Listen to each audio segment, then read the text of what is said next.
Atos capítulo 14, uma reflexão rápida para o seu coração.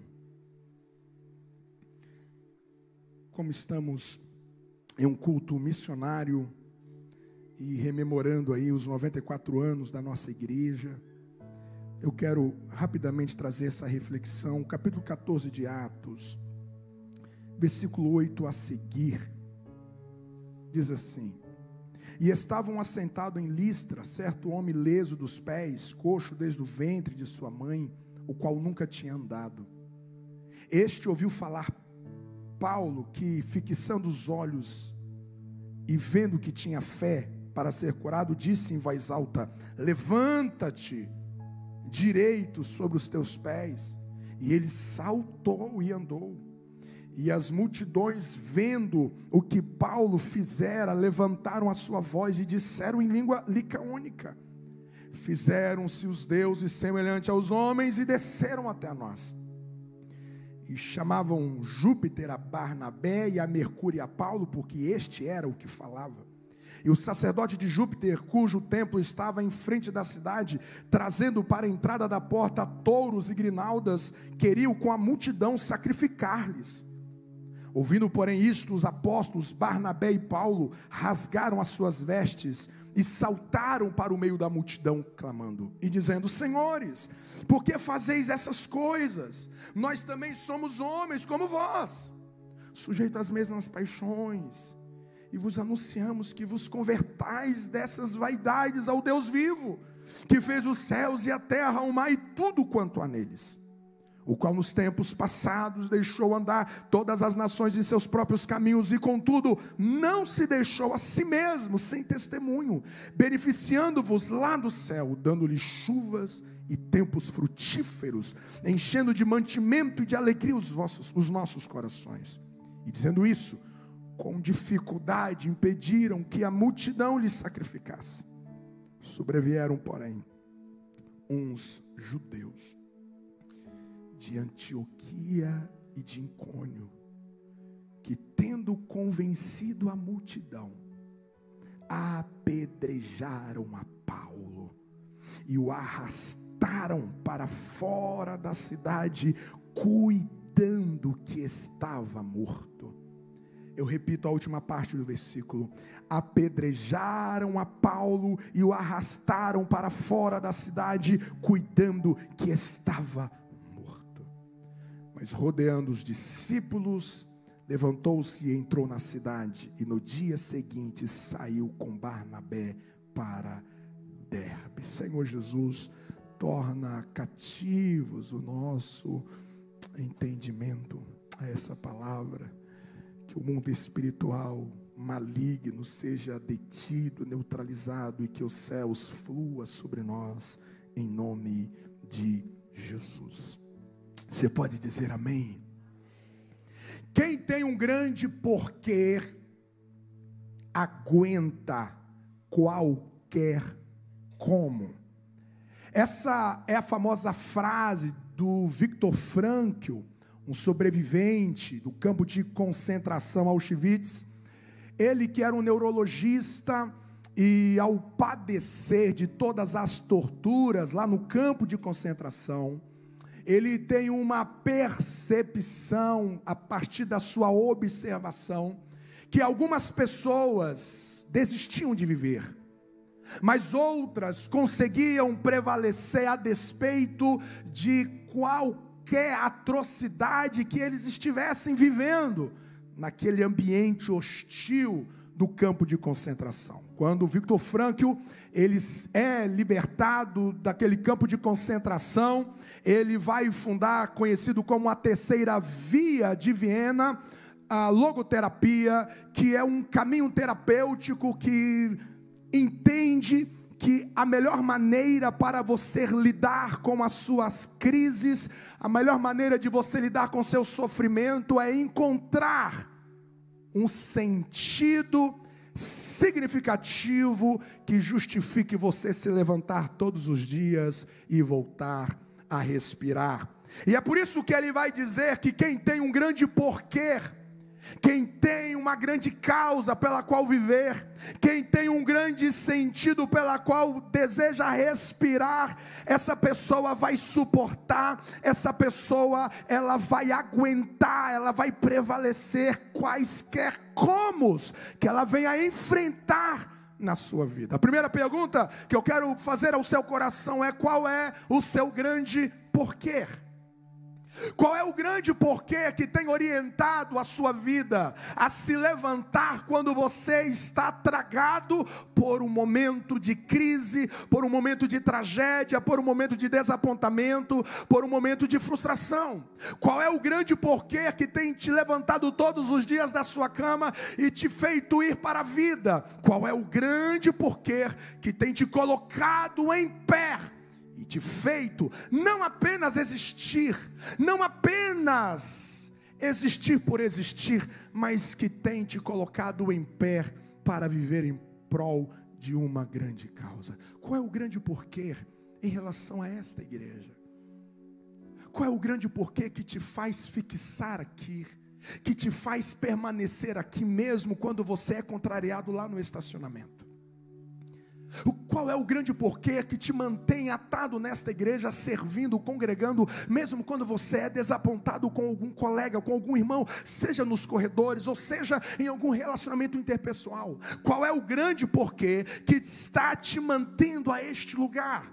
Qual é o grande porquê que está te segurando lá na sua família, lá no seu casamento? Qual é o grande porquê que tem te feito permanecer casado com esta mulher, fiel a este marido? Qual é o grande porquê que tem lhe feito honrar o teu pai e a tua mãe, a despeito de todos os erros e imperfeições que eles cometeram a você? Qual é o grande porquê que tem segurado você em pé? Qual é a grande causa que tem mantido você vivo? Esse texto é um texto que nos aponta para a primeira viagem missionária. Paulo com Barnabé foram enviados pela igreja de Antioquia e agora eles estão em Listra. Quando eles chegam em Listra, existe um grande mover de Deus, existe uma grande ação do Espírito Santo, e a Bíblia diz que enfermos começam a ser curados, em especial alguém que era paralítico, ele é curado instantaneamente, sobrenaturalmente.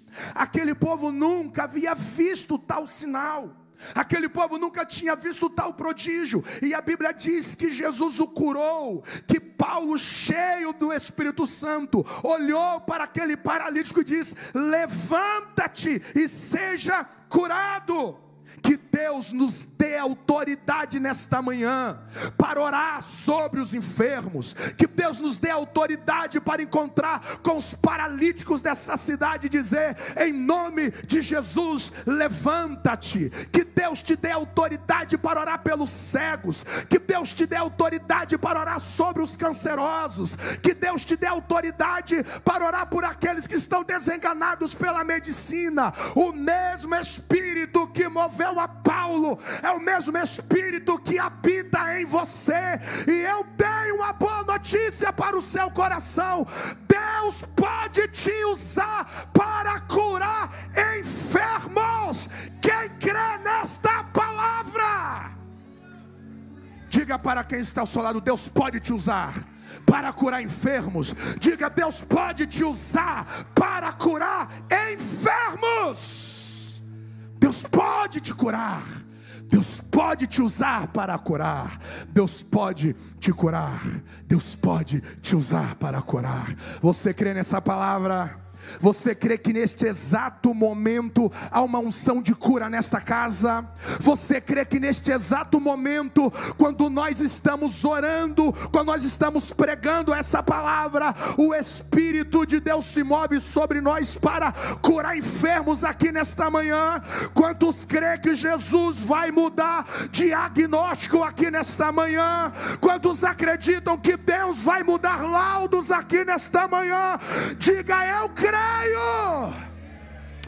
Você que está entre nós com um diagnóstico seríssimo do médico, eu quero que você fique em pé, aonde que você está, que nós vamos orar por você agora. O Espírito de cura está sobre nós. O nome de Jesus tem poder sobre as enfermidades. Eu não sei qual foi a notícia do médico, eu não sei qual foi a notícia que lhe deram. Eu quero te dizer que Jesus pode reverter isto agora. Jesus pode reverter isto agora. Você que está doente, você que está debaixo de um diagnóstico, fica em pé, que o Espírito de cura é sobre nós nesta manhã. É sobre nós nesta manhã. Eu quero que a igreja adora. Eu quero que a igreja adora. Enquanto a igreja adora, Cristo vai curar agora. Enquanto a igreja louva Jesus, enquanto a igreja diga glória a Deus, enquanto a igreja diz aleluia, começa a clamar pelo poder do nome de Jesus. Diga à igreja: cura de novo, Jesus. Cura de novo, Jesus. Espírito de Deus, eu repreendo agora o espírito de enfermidade. Eu repreendo agora o mal que está no sangue, que está no útero, que está no ovário, que está nos ossos, que está na imunidade, que está nos olhos. Eu repreendo agora enfermidade. Eu te confronto agora na autoridade do nome de Jesus Cristo. Seja sarado agora, seja curado agora. Infecção, infecções, inflamações, seja agora expulso deste corpo. Coloca este osso no lugar. Traz ordem agora, Senhor, para esses hormônios. Espírito de cura, toca agora esta mulher, toca agora este homem. Seja sarada, seja curado agora, em nome de Jesus. A igreja crê, diga amém. Aplauda o nome do Senhor Jesus. Ousadia diante das enfermidades, poder para confrontar as enfermidades. Em nome de Jesus, levanta-te. E a Bíblia diz que este homem ficou em pé, instantaneamente, sobrenaturalmente. Ele é curado, ele é sarado.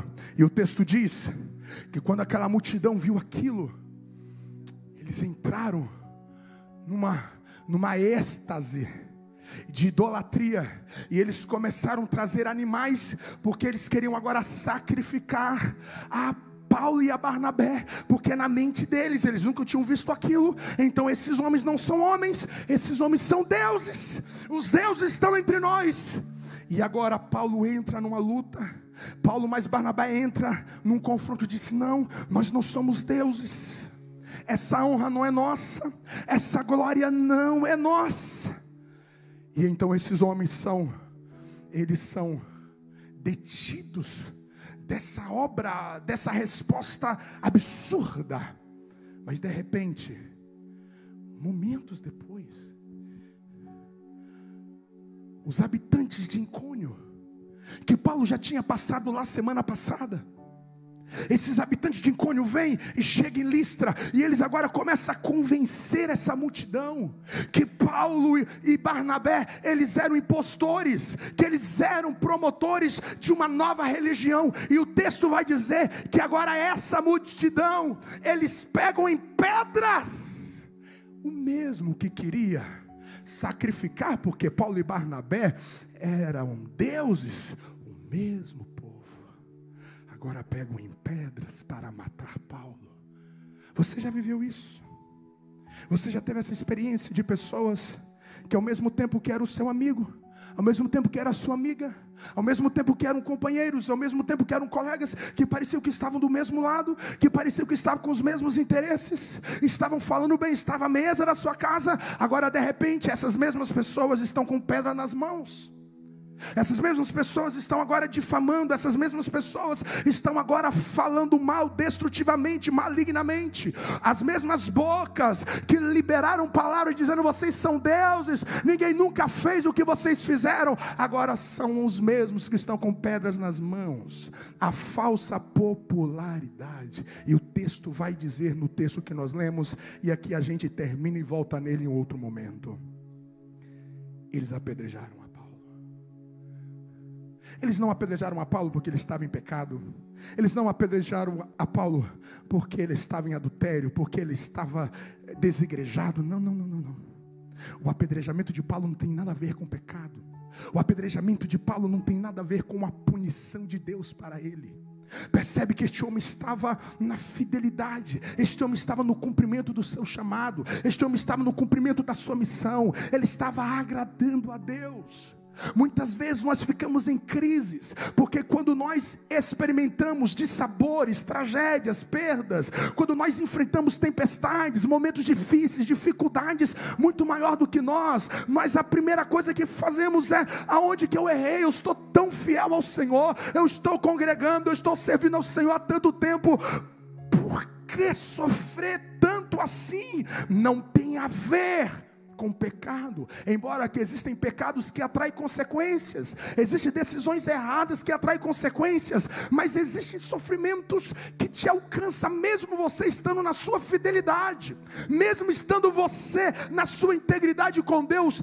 Aqui está Paulo, no cumprimento do seu chamado, e está agora debaixo de pedras. O seu corpo dolorido. O texto vai dizer que eles acharam que ele estava morto.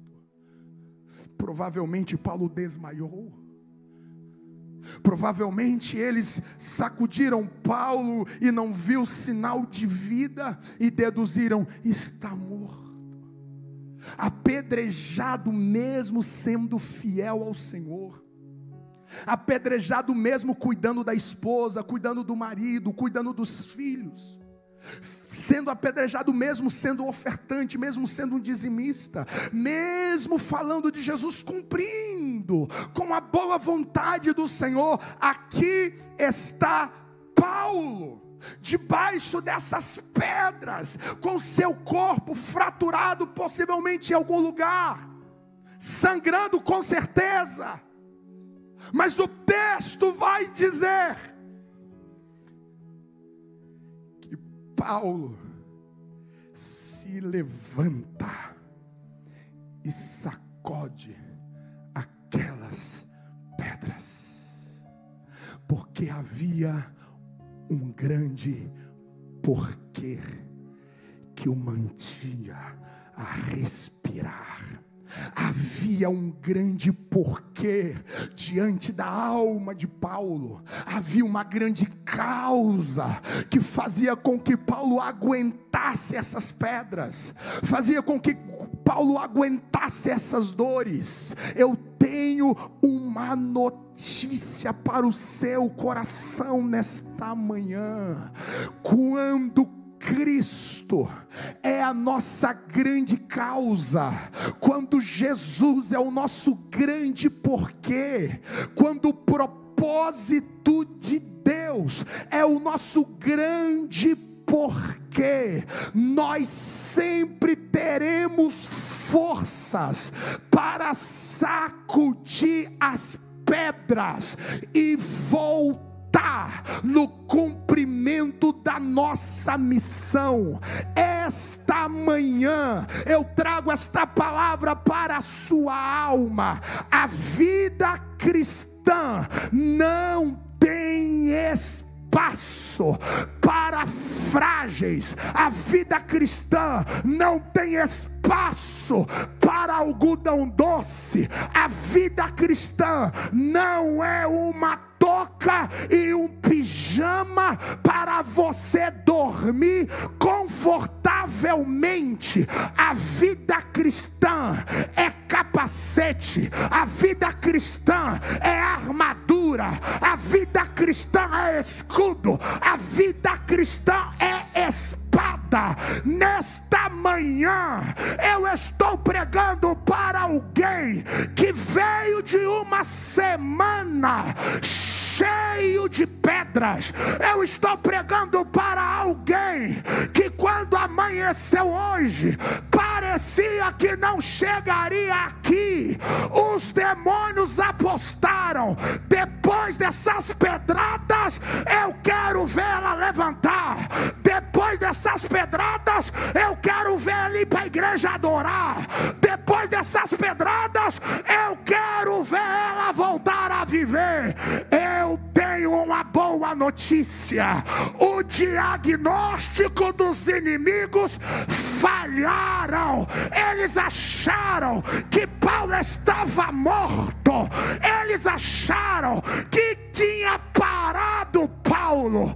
Os demônios acharam que iria te parar depois daquela perda, depois daquela luta, depois daquela notícia, depois daquele desapontamento. Muitas pedras vieram sobre ti, mas nesta manhã o Espírito de Deus que moveu Paulo veio sobre ti e te diz: sacode essas pedras, sacode essas pedras.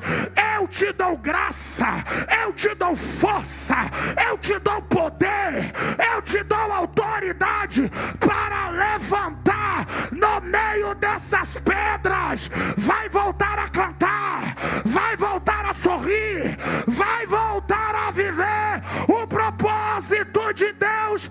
Quem recebe esta palavra, levante a mão e dê um brado de glória. Fica de pé adorando ao nome do Senhor Jesus. Alguém deixou você para morrer. Alguma situação veio e te deixou para morrer. Uma situação lhe sobreveio e disseram: nunca mais vai se levantar, nunca mais vai voltar a fazer. Eles erraram no diagnóstico, eles erraram. A vida que Deus te deu te fará superar qualquer pedrada sobre ti. Quando Paulo está sacudindo aquelas pedras, é como se Paulo estivesse dizendo: eu não ficarei entre os escombros, eu vou me levantar, porque eu não sou parceiro da morte. Eu vou me levantar, porque tem uma missão que me chama. Dá licença, pedra, dá licença, pedras, eu estou em missão. Dá licença, dor, eu estou em missão. Dá licença, fofoca, eu estou em missão. Dá licença, enfermidade, eu estou em missão. Dá licença, pandemia, eu estou em missão. Dá licença, Satanás, eu estou em missão. Quem recebe esta palavra nesta manhã, diga quem está ao seu lado: te levanta. Você não é parceiro da morte. Diga: não fica entre os escombros. Diga assim: dá licença, pedra, eu vou voltar à minha missão. Dá licença, eu vou voltar a adorar.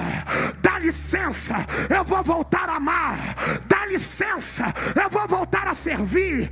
Dá licença, eu voltarei a honrar o meu Jesus.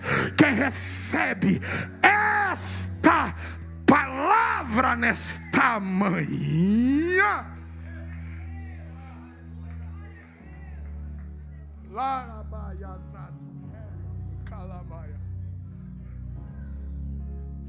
levanta-te e sacode essas pedras. Você tem um grande porquê pela qual lutar. Você tem uma família a qual lutar. Você tem um casamento pela qual lutar. Você tem filhos pela qual deve lutar no mundo espiritual. Você tem uma fé a qual você não abre mão dela. Você tem uma esperança que é inegociável. Levanta-te entre essas pedras, sacode-as e volta a viver o que Deus te chamou para cumprir. Não tem espaço para se vitimizar. Por que eu fui apedrejado? Eu não merecia tamanhas pedras. Eu não merecia tanta injustiça. Não tem espaço. Dá licença, pedra do vitimismo. Dá licença. Eu estou de volta. Eu estou vivo. Eu estou em pé. Eu não vou morrer dentro de um quarto escuro pedindo a morte. Eu não vou terminar os meus dias como louco. Eu não vou terminar a minha história destruído. Eu tenho uma grande missão e ninguém me parará. Quem recebe esta palavra, em nome de Jesus, em nome de Jesus, dê as mãos quem está perto de você. Calendo morraias e volemúncia, Lara colemire de volusaçai, Alebron de asas e de rovaviemenzassa. Vamos lá, eu te dou poder, diz o Senhor nessa manhã. Eu te dou unção nesta manhã, eu te dou ousadia para você sacudir todas as pedras que vieram para te matar, que vieram para te parar, que vieram para te desanimar. Sacode esta situação agora em nome de Jesus. Volta para a tua semana hoje cheio de vida. Ainda está sangrando, tá? Ainda está doendo, tá? Mas há cura para o seu caminho, há consolo de Deus para a tua alma. Existe força de Deus para o teu coração. Existe um grande porquê. Então você pode aguentar este como. Então você pode aguentar esta fase. Então você pode aguentar esta estação. Então você pode aguentar este momento. É só um momento. Você não pode parar. Você não pode voltar atrás. Você não pode desistir do chamado. Você não pode desistir daquilo que Deus te deu. Você não pode ficar entre os escombros. Você não está morto. Você está vivo. Você está viva. Os demônios erraram ao teu respeito. Esta voz que gritou no teu ouvido dizendo que acabou é uma mentira. Sacode essas pedras nesta manhã e diga à tua alma: eu estou em missão, eu estou em propósito, eu estou em uma grande obra. Em nome de Jesus, recebe nesta manhã a graça da resiliência. Recebe nesta manhã a graça de se levantar dentre os escombros. Recebe nesta manhã a graça de sacudir aquilo que veio te matar. Recebe graça nesta manhã contra aquilo que veio parar o teu cântico, que veio parar o teu amor a Deus, que veio parar o teu amor à família, que veio te parar. Recebe graça nesta manhã para você se levantar, para você se levantar. Levanta-te em nome de Jesus. Levanta-te em nome de Jesus. A ordem de Cristo é: levanta-te dentre essas pedras. Levanta-te dentre deste mal. Levanta-te no meio desta guerra. Levanta-te no meio desta batalha. Levanta-te no meio desta confusão. Levanta-te no meio dessas perdas. Levanta-te. Eu te tomo pela tua mão direita e te digo: não temas. Eu te levanto. Eu te tiro deste lugar. Eu te conduzo. Quem recebe o poder desta palavra, abre a tua boca, dê um brado de glória e aplauda ao nome de Jesus.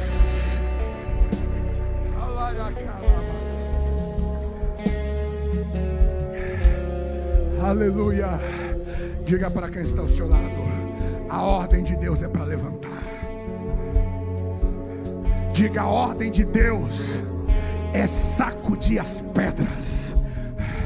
Diga: é sacudir as pedras. É sacudir as pedras. Existe uma missão que me aguarda. Você recebe essa palavra nesta manhã? Você recebe essa palavra nesta manhã? Oh, bendito seja o nome do Senhor Jesus.